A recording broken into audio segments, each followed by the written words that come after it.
Morning, guys.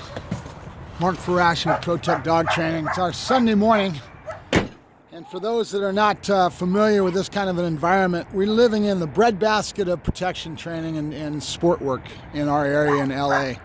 If you're willing to travel anywhere from an hour and a half, 2-hour drive, sometimes that's what it takes, but we have a lot of clubs, a lot of Schutzhund clubs. PSA is growing fast. This is a Schutzhund-oriented group. And this isn't a club, this is a group of heavy hitters, in other words, what I call that are very heavy hobbyists in the sport of Schutzhund.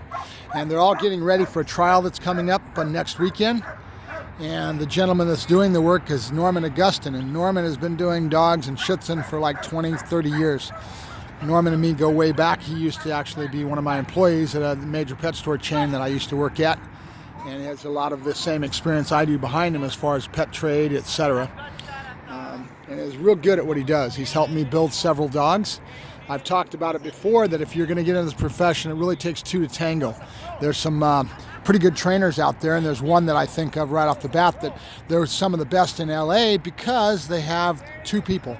One person's very high in his attitude of marketing and that sort of thing, but he's got a partner with him that works with him.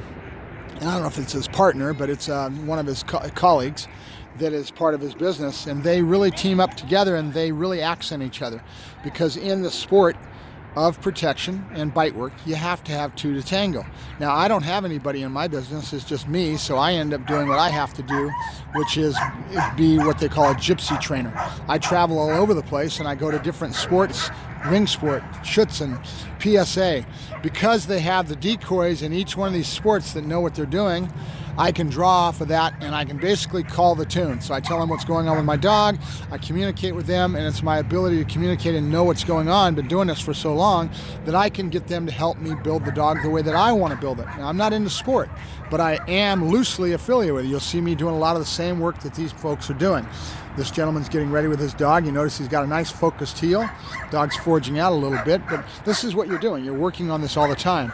And then your counterparts, your other people that are in the sport are going to spot that. They're going to make comments. They're going to work together to improve the dog's quality. And everybody wants to rise to the top, you know. So we are pretty much in the breadbasket here in California, where we're at here in Southern California, in the LA area, all the way up to San Diego. There's a lot of good clubs. Everybody's really into it, real heavy. We've got a regionals that's coming up that's really going to be good with the Danubius Schutzhund Club. The lady that does that is an international competitor, and she's going very far with her dog, and she brings in a lot of seminars, a lot of top people from Europe, and a lot of these people do it. In the ring sport, there's several good ring sport decoys and trainers that are doing things like bringing all the French decoys over to work at their facilities and putting on seminars, and the knowledge base that is caused by that is amazing, and it's a godsend. It really makes me happy and makes me really proud to be in an area like this. And a lot of parts of the country, they don't have this kind of a saturation, and it really makes training and what I do for a living a big joy, because I can get around and talk shop with these folks all the time. Today, matter of fact, what I'm going to go over with Norman is I'm going to be going over stick work. You've seen guys that are using that stick to kind of keep the dog in the right position and basically classically conditioning the dog to accept the stick and to have it as a guide, and it's an art in itself. So I'm going to try to see if I can start practicing with that and start adding that to my tool bag. So I'm going to go over it today with Norman, and we'll talk about it with these folks and get some feedback on that. And there may be somebody out here that's doing the stick work that's a little better than somebody else. You'll see me use a lot of the old style ball drop out of your armpit and doing an old trick called two ball.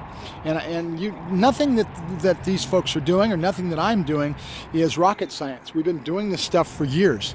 It's a matter of just basically honing the skill and putting it in your tool bag and practicing and getting good at it. That becomes a staple for you. And like the ball drop that I use balls a lot.